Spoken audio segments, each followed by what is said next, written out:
世界之大，真係無奇不有。你哋有冇曾經遇到一啲事情，或者係聽聞過，係用科學或者係邏輯學解釋唔到嘅嘢咧？好多時呢咁不可思議嘅事情係嚟自唔同嘅空間嘅，並唔係我哋嘅人類世界，而係奇幻世界。如果呢個世界真係存在嘅話，佢會喺宇宙邊個角落咧？真係唔知。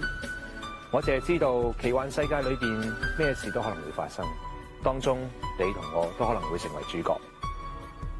喺奇幻潮嘅洪流裏面，故事當中嘅主人翁被捲入一啲奇怪嘅事件，連佢哋都搞唔清幾時係真實，幾時係幻覺，甚至乎有啲人得到一啲異常嘅能力添。咁咪真係超能力？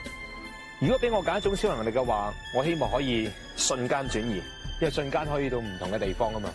而呢集嘅主角咧，佢亦都係得到一啲異常嘅能力。但係究竟係件好事定係壞事咧？